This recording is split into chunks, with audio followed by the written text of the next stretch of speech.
Қайырлы күн, құрметті көрермен. Сіздермен бірге Абай жастары подкаст жобасы бүгін жастар үшін мемлекеттік қызметтегі жаңа мүмкіндіктер тақырыбында сұхбат өрбітетін боламыз. Сіздермен студия қонағымен таныстыра кетейін. Мемлекеттік қызмет істері агенттігі Абай облысы бойынша департаментінің басшысы Руслан Шамилұлы.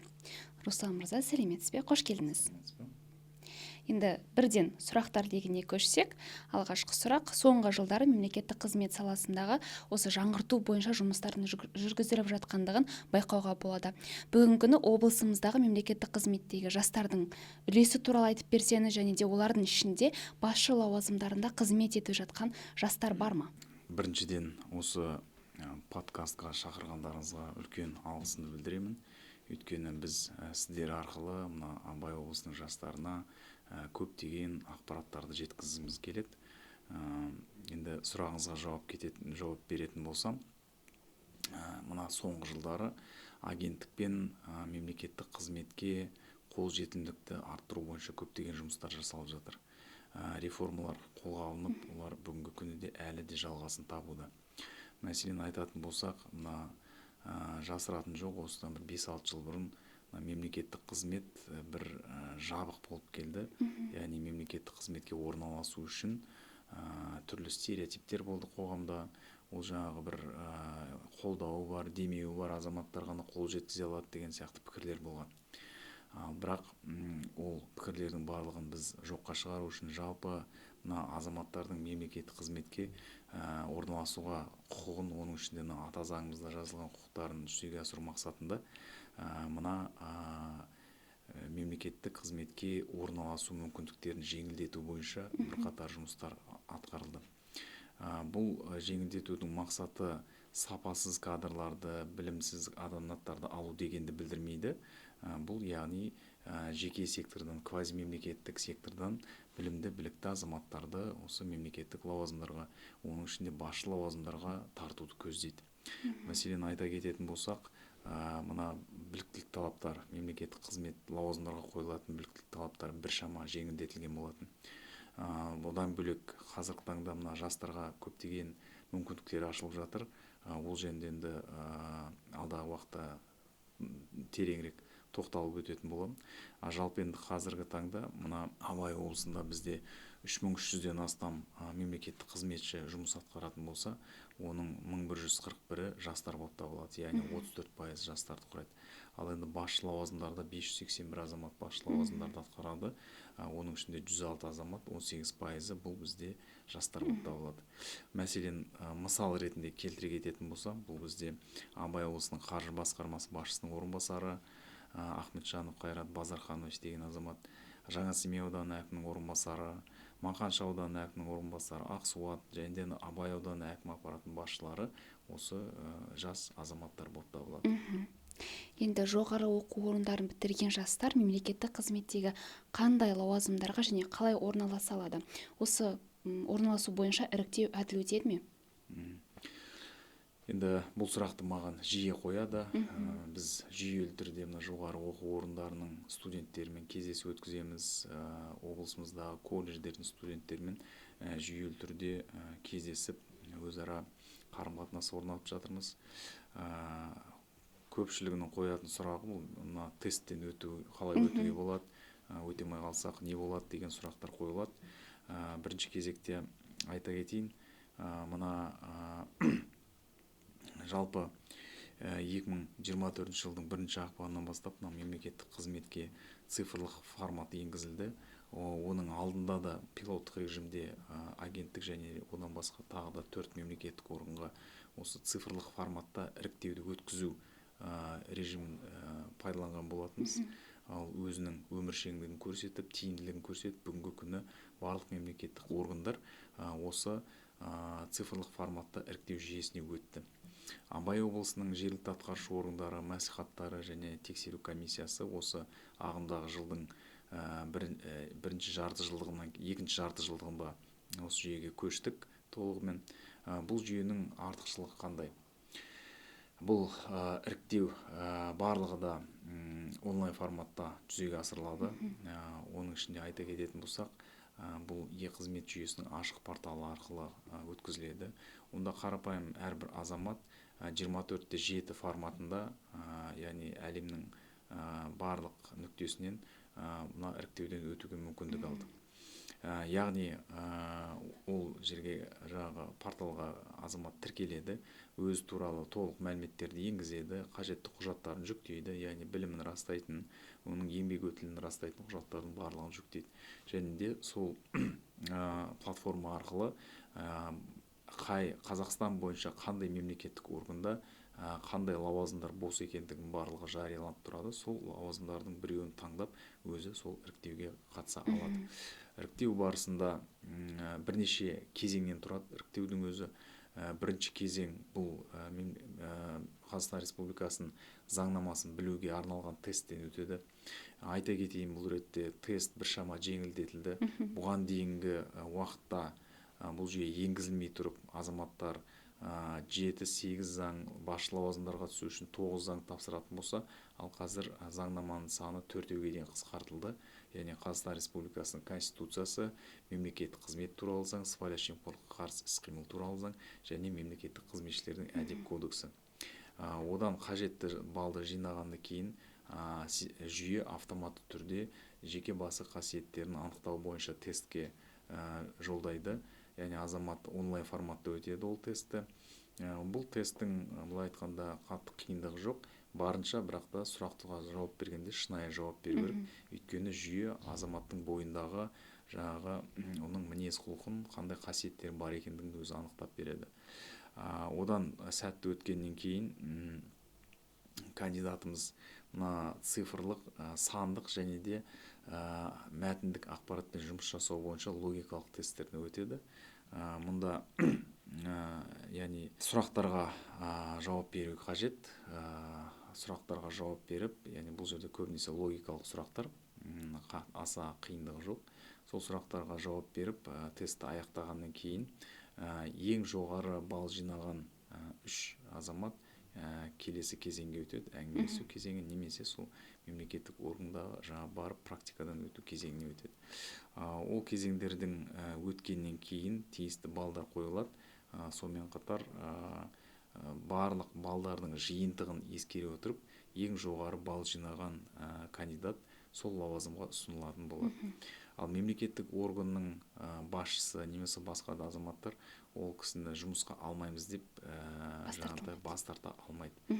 Лауазымды тұлға ол азаматты алуға міндетті болып табылады. Ол заң міндеттейді. Бұл жүйе барлық жағынан ыңғайлы. Біріншіден ол кандидаттарға ыңғайлы. Екінші жағынан бұл сыбайлас жемқорлық көріністерін барынша жояды деп айтсақ болады. Өйткені бұл жүйеге тіркелген кезде мемлекеттік орган конкурсқа кімнің қатысып жатқанын, олардың аты жөнін, жеке мәліметтерін біле алмайды. Өйткені әрбір конкурсқа қатысушыға бірегей номерлар беріледі. Олардың аты жөні, фамилиясы системада көрінбейді. Сол сияқты кандидатты өзінің жаңағы бәсекелестерін көре алмайды. Олардың тек қана номерларын көреді, қанша адам қатысып жатқанын көреді. Бірақ дегенмен де аты жөнін, кім екенін, оны қай жерде жұмыс жасайтынын, ол туралы мәліметтерді көре алмайды. Яғни осындай әділ әрі жаңағыдай объективті кеңістікте жүзеге асады барлық рәсімдер. Сондықтан да қазіргі таңда мемлекеттік қызметке орналасуға, оның ішінде жастарға орналасуға осындай әділ жағдайлар жасалып отыр деп айтсам болады. Жақсы, рахмет. Кейбір жағдайларда енді ғана жоғарғы оқу орнын аяқтаған жастарға тесттен бірден өтіп кету ол қиындыққа соғып жатады. Осы орайда мемлекеттік қызметке келудің жалпы тәртібінен бөлек жастарға қандай мүмкіндіктер қарастырылған? Мен жаңа сөзімді айтып кеткен болатын. Жастарға біз бағдарды жалпы мемлекеттік қызметтің болашағында жастармен байланыстырамыз. Өйткені өздеріңіз білесіздер, жастар бұл жалпы еліміздің болашағы. Сондықтан да мемлекеттік қызмет саласында бұдан тыс қалған жоқ.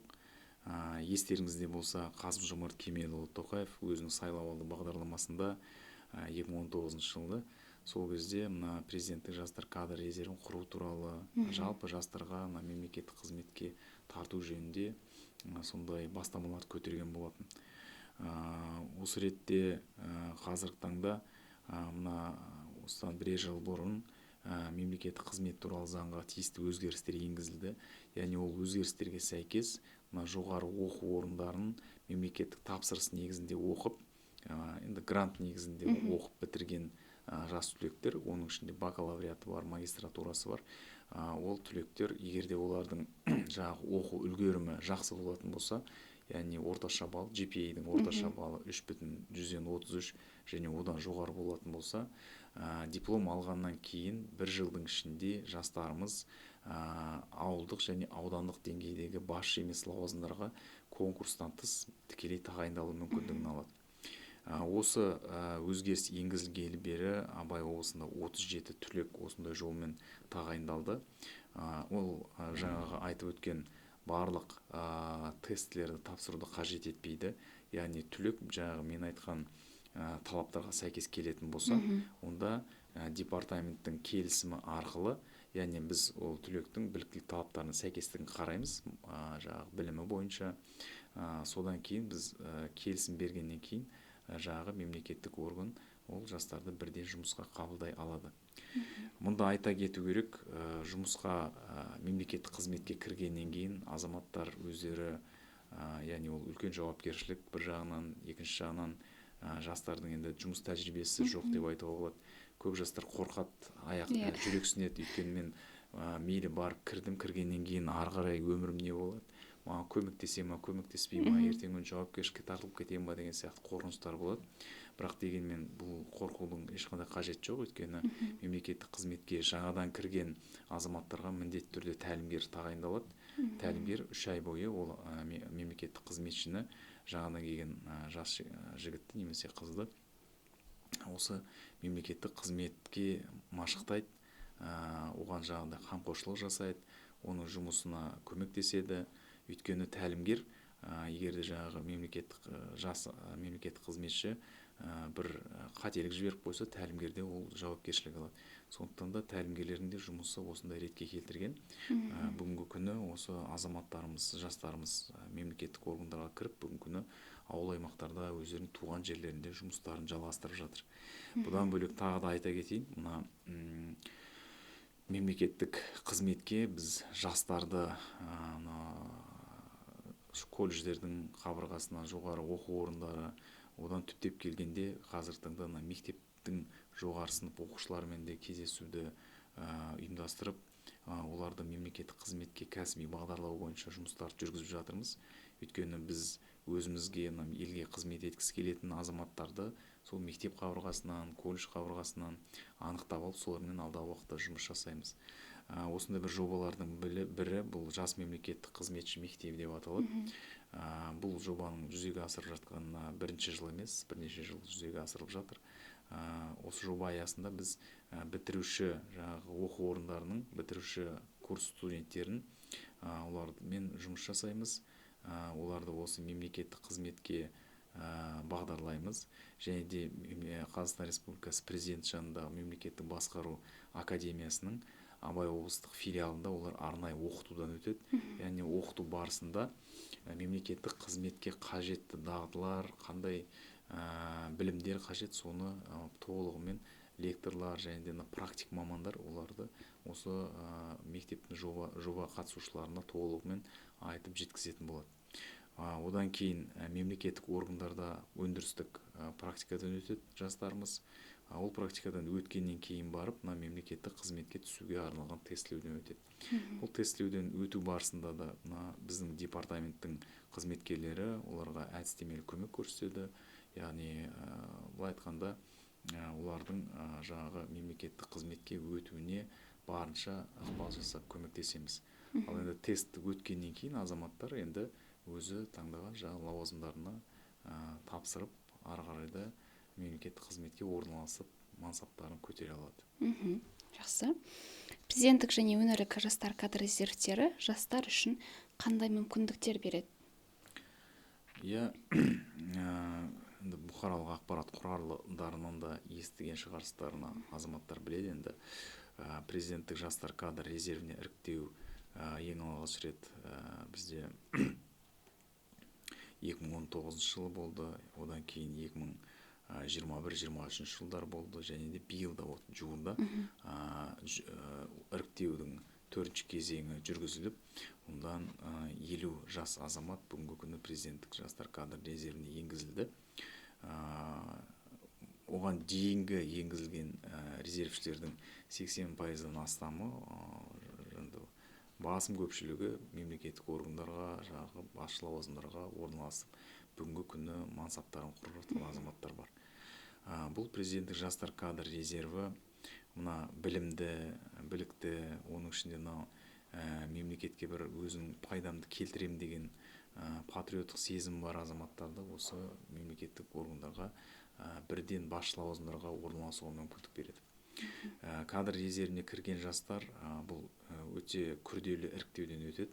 Өйткені бұл енді президенттік жастар кадр резерві болғандықтан, және де оларға бірден жаңағы басшы лауазымдарға орналасу мүмкіндігі беретіндіктен бұндағы іріктеу сатылары күрделі болып табылады.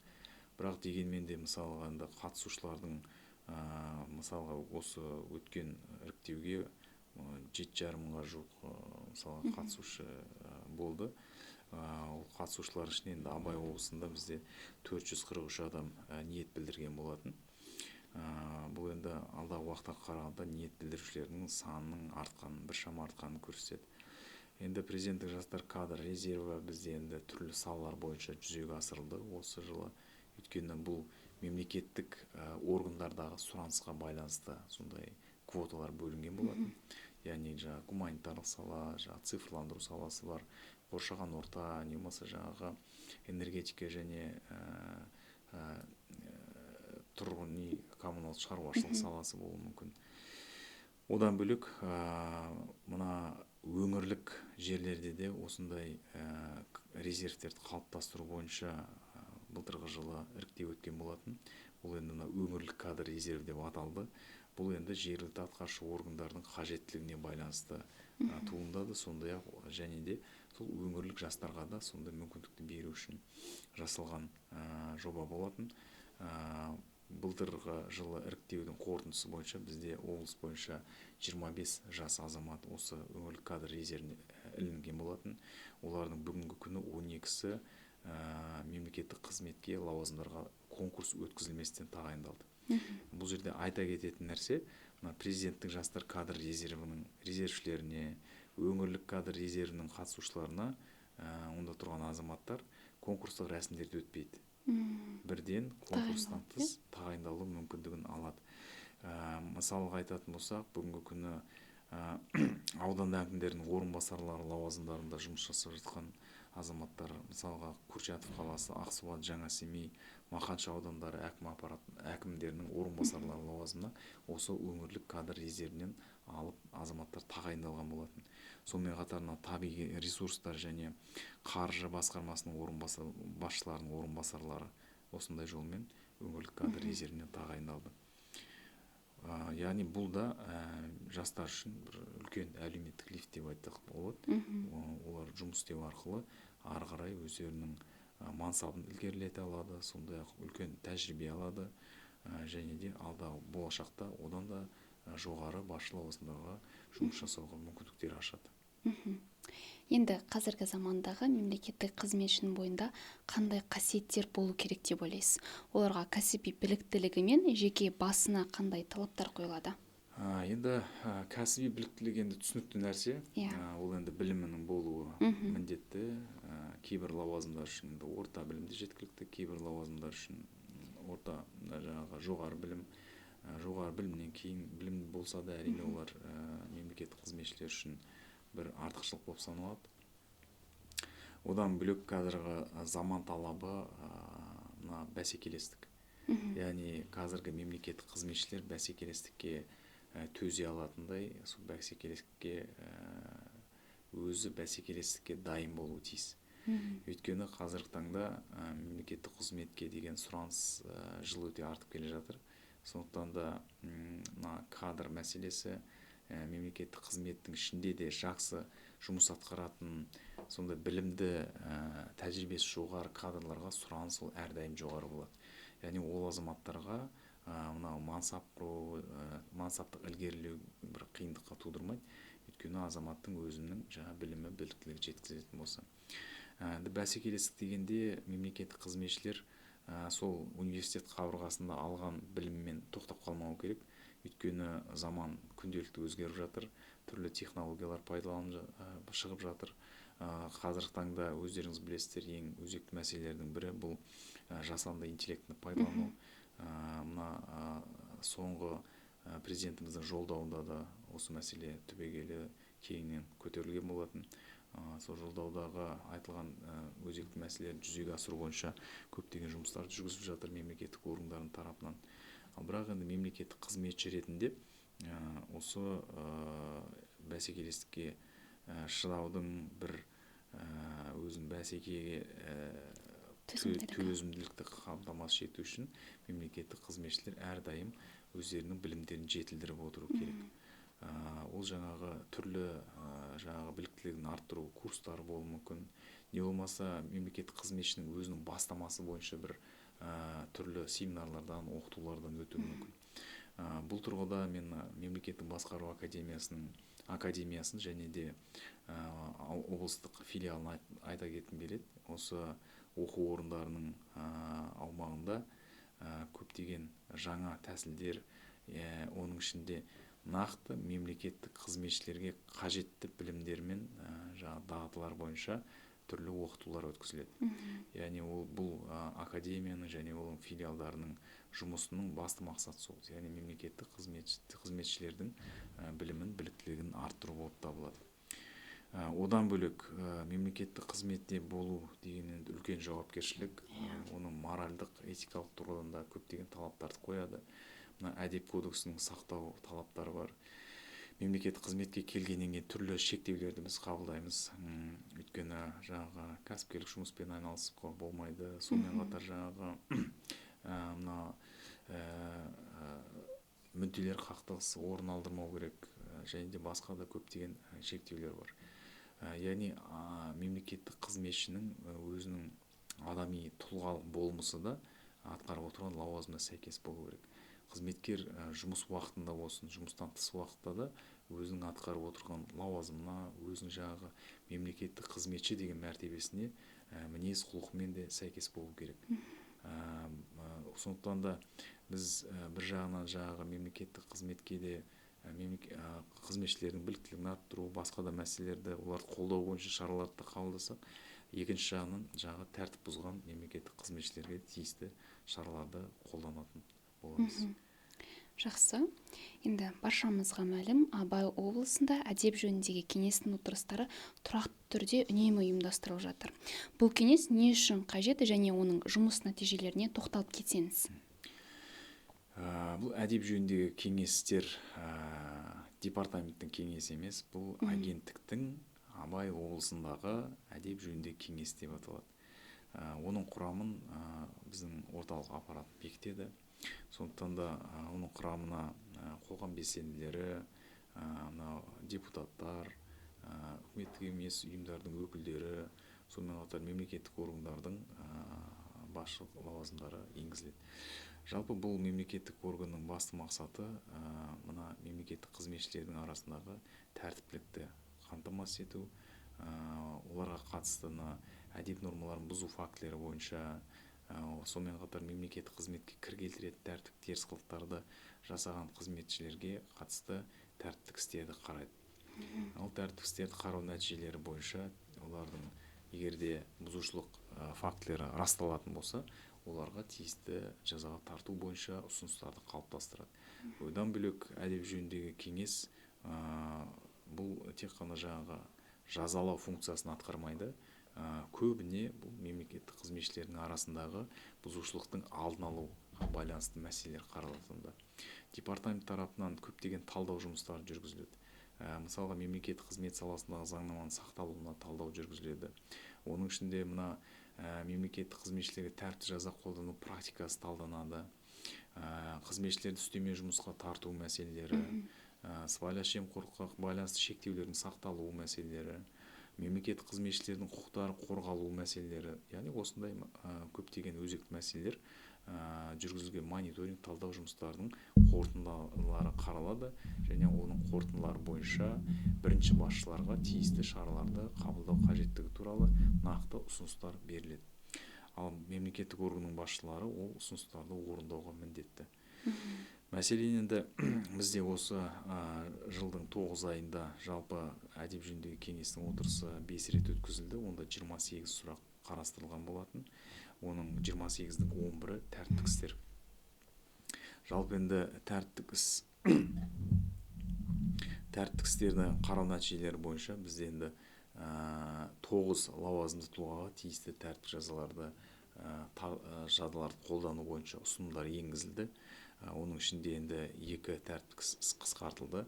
Яғни заңды мемлекеттік қызметшінің кінәсі расталмаған болса, дәлелденбеген болса, не болмаса оның жағы тәртіптік жазаны қолдану мерзімдері өткен болса, және де басқа да заң мемлекеттік қызметшіні тәртіптік жазаға тартудың заңды негіздері болмаса, онда әдеп жөніндегі кеңес тәртіптік істерді қысқартады. Осы ретте біз жаңағы айтып өткен 9 лауазымды тұлғаның 7-еуіне қызметіне толық сәйкес еместігі туралы ескерту түріндегі жаза қолданылды. 2 тәртіптік қызметшіге ескерту түріндегі тәртіптік жазалар қолданылған болатын. Жалпы мәселелерді қарау бойынша 43 ұсыныс енгізіліп, бүгінгі күні, яғни барлығы түгелімен орындалды. Енді осы ретте Руслан Шамилұлы, жаңағы мемлекеттік қызметшілердің құқықтарын қорғау мақсатында қандай жұмыстар жасалуда? Жалпы енді айта кетейін, біздің департамент азаматтардың, сондай-ақ мемлекеттік қызметшілердің де арыз-шағымдарын қараймыз өз құзыретіміздің шегінде. Егерде енді азаматтар көбіне бізге енді уәкілетті орган ретінде мемлекеттік қызметтерді көрсету мәселелері бойынша жүгініп жатады.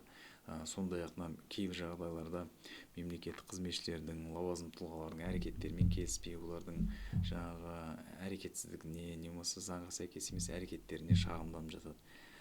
Сонымен қатарда мемлекеттік қызметшілер де өздерінің құқықтары бұзылған жағдайда басшылық тарапынан немесе басқа да органдар тарапынан оларда біздің департаментке жүгінген жағдайлары бар.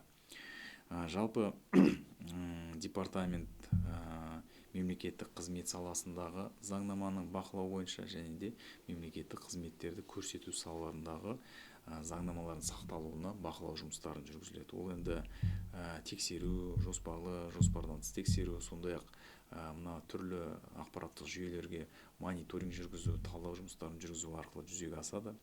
Жалпы енді бізде мемлекеттік қызмет саласы бойынша 35 тексеру өткізілді осы жылдың 9 айында. Оның қорытындысы бойынша 500-ден астам заң бұзушылықтар анықталды. Ол енді департамент тарапынан ол заң бұзушылықтарды жою бойынша тиісті лауазымды тұлғаларға ұсыныстар енгізіліп, бүгінгі күні барлығы толығымен орындалды. Ал енді мемлекеттік осы тексерулердің нәтижесінде 440-тан астам мемлекеттік қызметшілердің бұзылған құқықтары қалпына келтірілді деп айтсақ болады. Өйткені мысалға біз мемлекеттік қызметшілерге төленетін төлемдердің дер кезінде төленуіне тексеру жүргіземіз.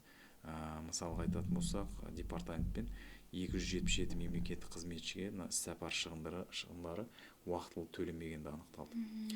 Бұл дегеніміз заңға сәйкес енді іссапарға шыққан кезде міндетті түрде жағы ол іссапарға қажетті шығындар мемлекеттік қызметшіге төлену керек. Өйткені оның жол ақысы бар, күнделікті тамақтануы бар.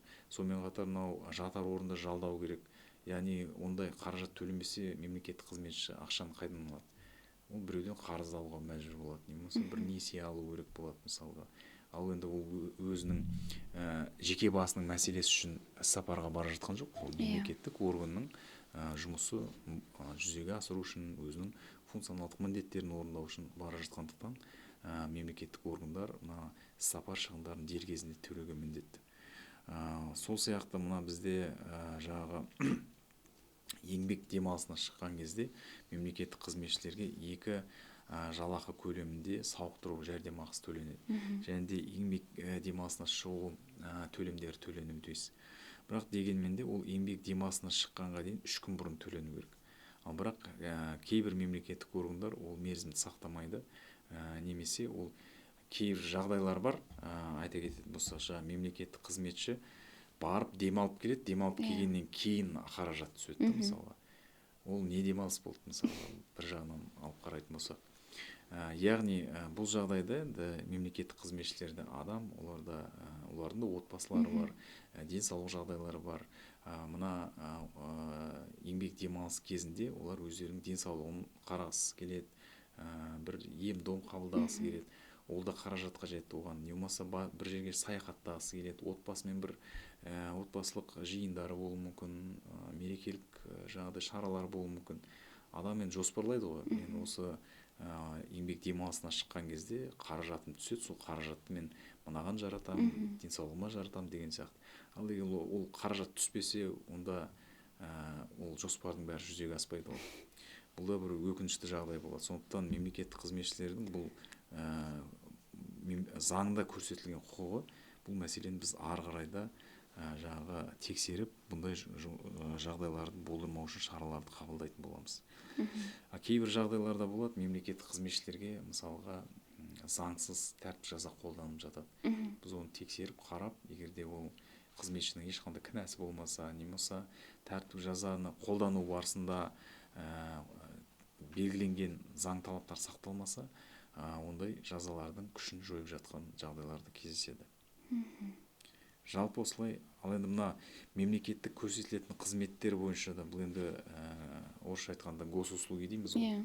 Азамат дүниеге келгеннен бастап, дүниеден өткенге дейін мемлекет пен азаматтың арасында қарым-қатынас осы азаматтардың мемлекеттің қызметтерін тұтынумен байланысады. Ол мәселеде біздің назарымыздан тыс қалмайды. Бұл сала бойынша да біз мемлекеттік бақылауды жүзеге асырамыз. Соңғы кездері қазір мына бақылау форматы да өзгеріп келеді. Өйткені мына цифрлық технологиялар дамып жатыр. Түрлі ақпараттық жүйелер бар. Сол ақпараттық жүйелер арқылы біз қазір көпшілік жағдайда мемлекеттік органға бармай, сол жүйелер арқылы да тексеру жұмыстарын жүргізіп жатырмыз.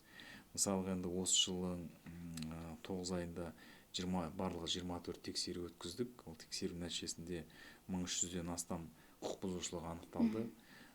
Барлық осы тексеру құқық бұзушылықтардың орын бұзушылықтарды жою бойынша тиісті ұсыныстар енгізілген болатын.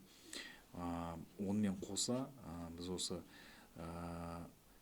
ақпараттық жүйелерді пайдалану арқылы, түрлі мониторинг, қашықтан мониторинг жүргізу арқылы 16600-ден астам бұзушылық анықтадық фактісі.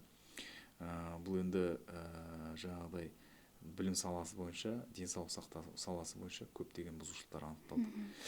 Тиісті ұсыныстарды енгіздік.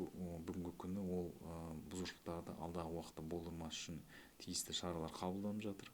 Одан бөлек 14 қызметкер тәртіптік жауапкершілікке тартылды, және де 7 әкімшілік құқық бұзушылық туралы хаттама толтырылып, тиісті айыппұлдар мемлекеттің бюджетіне өндірілген болады.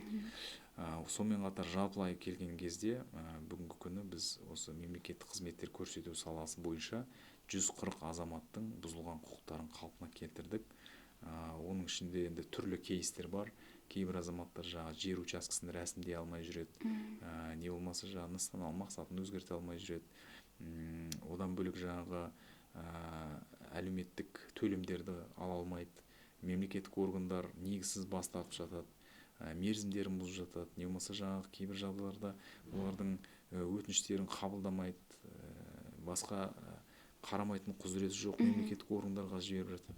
Және осындай мәселелердің барлығын біз анықтап, олардың бұзылған құқықтарын қалпына келтіріп, қызметтерді заңға сәйкес алуына ықпал етіп жатырмыз. Жақсы. Енді сыбайлас жемқорлыққа қарсы іс-қимыл саласындағы осы соңғы өзгерістерге сәйкес мемлекеттік қызмет істері агенттігіне жемқорлықтың алдын алу функциялары берілген болатын. Осы бағытта сіздерде қандай жұмыстар жүргізілуде? Енді өздеріңіз білесіздер, мына ағымдағы жылдың 30 маусымда президенттің тиісті жарлығы шыққан болатын. Ол жарлыққа сәйкес сыбайлас жемқорлыққа қарсы саясатты қалыптастыру, іске асыру, осы саладағы мемлекеттік органдардың қызметін үйлестіру, құқық бұзушылықтарға жасауға ықпал ететін себептерді жоюға бағытталған жұмыстарды, сондай-ақ сыбайлас жемқорлық қарсы мәдениетті қалыптастыру бойынша, яғни жалпы осы бұзушылықтың алдын алу, алдын алуға бағытталған функциялардың барлығы Қазақстан Республикасы мемлекеттік қызмет істері агенттігіне берілді. Осы берілген құзыреттік шегінде біз Абай облысының аумағында осы функцияларды жүзеге асырып жатырмыз. Бүгінгі күні біз мына мемлекеттік органдардың жанындағы сыбайлас жемқорлыққа қарсы іс-қимыл мәселелері бойынша тиісті комиссиялардың жұмысын қатысып, онда кейбір мәселелерді көтеріп жатырмыз. Одан бөлек мына жалпы осы сыбайлас жемқорлық көріністерін алдын алуға бағытталған жалпы 30-ға жуық іс-шара өткізілді. Оның ішінде мемлекеттік қызметшілерге түрлі дәрістер оқытылып жатыр. Бұл жаңа мен айтып өткен мемлекеттік басқару академиясының облыстық филиалында мысалға біздің қызметкерлермен 6 дәріс оқылған болатын. Одан кейін мына жоғары оқу орындарының студенттерімен, колледждердің студенттерімен кездесулер ұйымдастырылып жатыр, түрлі шараларда жүзеге асырылып жатыр. Сонымен қатар әлеуметтік тапсырыс негізінде мемлекет жас буын, яғни мектеп оқушылары арасында квиз ойындары, мемлекеттік жағы колледждердің студенттері арасында түрлі тақырыптарда жағы конкурстар, яғни сыбайлас жемқорлыққа қарсы мәдениетті қалыптастыруға бағытталған конкурстар ұйымдастырылды. Оның енді тиісті жеңімпаздары бар. Сонымен қатар пікірсайыстар ұйымдастырылып жатыр. Жалпы бұл шаралардың барлығы түптеп келгенде мына біздің өсіп келе жатқан ұрпақ, оның ішінде мектеп оқушылары, енді жоғары сынып оқушыларын айта кетсек болады. Колледждің, жоғары оқу орындарының студенттерінің арасында сондай біз мәдениетті қалыптастыруымыз керек. Ол енді бүгін ертең толығымен 100% өзгеріп кетті деп айтпасақ та, бірақ уақыт өте келе біз соған жетеміз. Біздің мақсатымыз сол, агенттіктің мақсаты сол, жалпы президенттің қойып отқан міндеті сол. Біздің ең дамыған мемлекеттердің қатарына ену үшін бізде сыбайлас жемқорлық құбылысы, бұзушылықтары болмауы қажет. Мәселен, қазір Transparency International деген халықаралық агенттік бар. Сол халықаралық агенттіктің жылда мемлекеттердің рейтингі шығып отырады. Ең жоғарғы топ 10-ға кіретін мемлекеттерді қарайтын болсаңыздар, бұл Европа мемлекеттері, оның ішінде Скандинав мемлекеттерін айтсақ болады. Финляндия, Швеция, мәселен Норвегия, Дания мемлекеттер. Ол жақта сыбайлас жемқорлық құқық бұзушылықтары мүлде жоқ деп те айтса болады. Өте сирек кездеседі. Одан бөлек бұл сыбайлас жемқорлық бұзушылықтарының төмен болуының себебі ол мемлекеттерде нөлдік төзімділік жалпы бұзушылықтарға деген. Бұзушылық орын алды ма, міндетті түрде құқық қорғау органдары ол тиісті шараларды қабылдау керек. Мемлекет жағы бұзушылық туралы тиісті уәкілетті органдарға хабар беру ол жерде бір ұят нәрсе емес. Бізде енді айтып жатамыз ғой, ой жоқ қойшы, ол туысым, ол енді таныс қой, ұят қой, енді жасаса енді өздері анықтасын, мен не қатысым бар. Бір жерде мысалға бұзушылық жасалып жатса, теріс қарап кетіп қалып жатады мысалы азаматтарда. Ал ол жақта олай емес, бұзушылық орын алды ма, міндетті түрде азамат өзінің азаматтық міндетін орындайды, яғни тиісті құқық қорғау органдарына, құзырлы органдарына бұзушылық туралы міндетті түрде хабар береді. Сонымен қатар бұл мемлекеттерде мемлекеттік қызметшілердің арасында жалпы әдептілік деңгейі жоғары. Олар этика кодексін, қызметтік этиканы қатты ұстанады. Қызметтік этиканы бұзу деген олар үшін бір үлкен бұзушылық болып саналады. Яғни қоғам тарапынан да үлкен сондай сынға алынады, және де мемлекеттік қызметшілерде ондай бұзушылыққа бара бермейді. Сондықтан да біздің қоғамда да осындай тәртіпті қазір таңда білесіз өзіңізді, заң және тәртіп идеологиясы аясында көптеген шараларды өткізіп жатырмыз. Халық заңгері деген жоба бар. Осының аясында да біз қатысып, жалпы халықтың құқықтық сауаттылығын арттыруға бағытталған жұмыстарды жүргізіп жатырмыз. Сонымен қатар сыбайлас жемқорлыққа қарсы иммунитетті сананы қалыптастыру бойынша жұмыстарды жүргізіп жатырмыз, және одан да әрі біз үдете түсетін боламыз. Расы. Енді Руслан Шамилұлы, бүгінгі подкастта сіз берген ақпараттар болашақ жас мемлекеттік қызметшілердің пайдасына тиер анық. Енді осы айынан біздің студияға келіп, алтын уақытыңызды бөліп сұхбатқа келіскеніңізге сізге шын жүректен алғысымызды білдіреміз. Құрметті көрермен, Абай жастары подкаст жобасының кезекті саны өз мәресіне жетті. Келесі кездескенше аман сау болыңыздар.